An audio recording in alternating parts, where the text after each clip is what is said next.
Good morning, Scott here, known as Cantaloupe to some online, and I'm bringing a video to you on a subject that's interesting to me. It might be of interest to you or someone you know. And I want to talk about intellectual property briefly, with emphasis on music. Intellectual property is, of course, intangible products that you create with your intellect, such as software, movies, music, games, that kind of thing. And it's real work that goes into it, so they are real products that can be sold, but you have a unique situation where they can be copied because typically they're found in digital form, which means there's infinite supply. And as an aside, this sort of broke our whole economic model when we began creating products with infinite supply, because prior to that we had expected supply and demand to determine the price. So we needed to do something different at that point. What we ended up doing was fixing the prices, right? We pretended that there was a limited supply, basically. We created artificial supply so that we could artificially peg the prices, and then businesses, companies, corporations started price fixing between themselves, and now we have a bigger problem. But that's not really the subject of this video. The subject of this video is music in particular. Music in the sense that modern music has changed quite a bit. Successful musicians and successful bands are different nowadays. Very, very different, because, for example, back in the 80s, there was terrestrial radio where you could tune in, and there was a very likely possibility that your friend across town was also listening to the same show at the same time, and indeed you could call in and talk to the DJ many times. And all this stuff has kind of fallen by the wayside with the advent of subscription-based satellite radio, for example, and streaming services where it's also on demand. They call it on demand. You search for what you want, but you have to first know what you want many times. And sure, they give you a page to browse with some samples, but it's nowhere near the kind of exposure that musicians used to get on free terrestrial radio.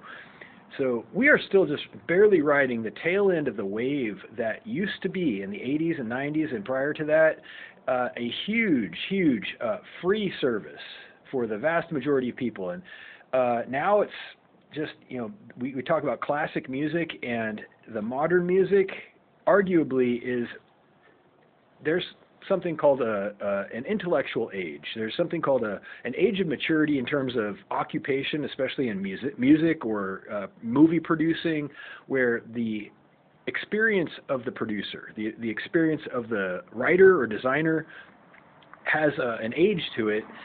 And the average age nowadays of a music composer is, I don't want to give out a number, but it's much lower than it used to be in the 70s and 80s, when there was huge incentive, not just monetary incentive, but incentive to actually gain traction with the real purpose of music, which might not be what you think it is.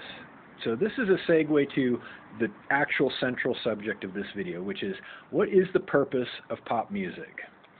Pop music has mainly two branches, if you ask me. It's got the branch that is designed for profit, to finance the industry, its workers, its employees, participants, the musicians themselves, the distributors, and the manufacturers of the products, when there are products. But there's also another branch that is basically just between the musician and the listener.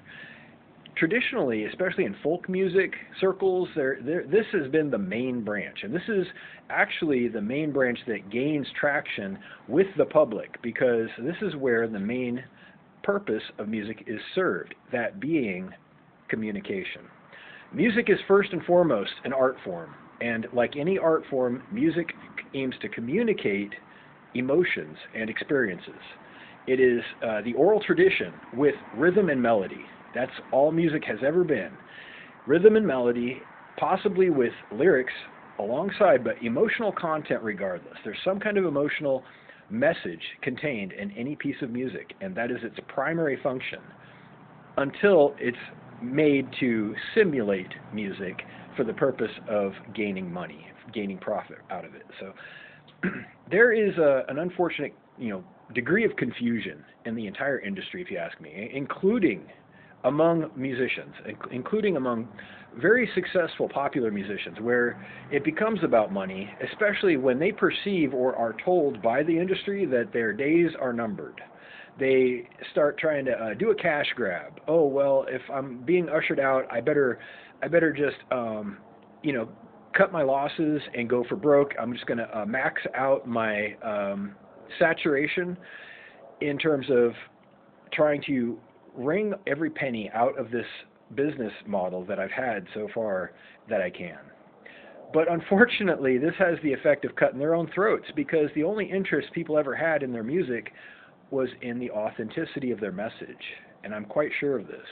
The authenticity and usefulness of something that resonated with the listener, something that echoed what they're already feeling, that affirms their existence, that their own, the space that they take up, their experiences that they're having, their troubles and hardships, their aspirations, and their human condition, right?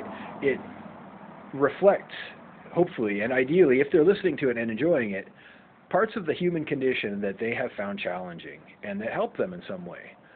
So you have a choice as a creator, a content creator, a musician, a game maker, a movie producer. You have a choice to remember that to divide the purpose of your artwork, your intellectual property, is to dilute it. To divide the purpose is to cut the legs off of the thing that you were trying to make.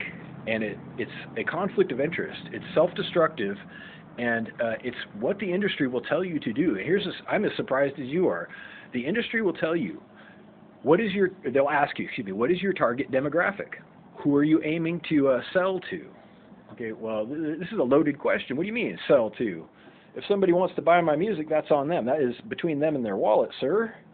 I'm aiming to communicate something of value, and if it is valuable and they feel it's valuable, then they will buy it. But that's between them and the material at that point. I'm not trying to necessarily worm my way into a demographic. I have no demographic in mind. I have a message, perhaps. I have some emotional content that I want to put out there, maybe.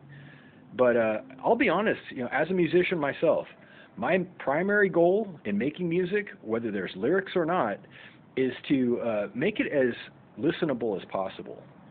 The moment I focus on anything but that, I'm subtracting from its value. I'm diluting its purpose, and I'm creating some degree of a lie by doing so. I'm not trying to get in your wallet with my music, and in fact, I have never sold my music. It's not important to me. That's not the role of it. Money is different. Money may or may not be necessary to get your music onto a platform, but if you feel like you need a platform, I will remind you of such cases as, the late, great Bob Dylan. I think he's late. Is he still living? I have no idea, honestly. I'd be a little surprised. But Bob Dylan was a very famous folk singer in the 60s and 70s, and he had a humongous following. He was iconic. Just, if you ask me, his music was mid, but he was very popular, and it was because he was the people's singer for a long, long time, and he had very little money or resources at one point. He had a guitar, and he had a good brain in his head, and that's all it took at the time. Thanks to the ability to reach people directly. And this is the last thing I'm going to say in this video. In the days of the 80s and 90s and before, the 70s, like I just said with Bob Dylan, there was an opportunity ongoing to at least perform in some way, locally at gigs or venues or on the radio. And there are still some opportunities with college broadcasts. Many colleges have expositions of music. They have people come on and perform on their local stations that are rebroadcast on the internet.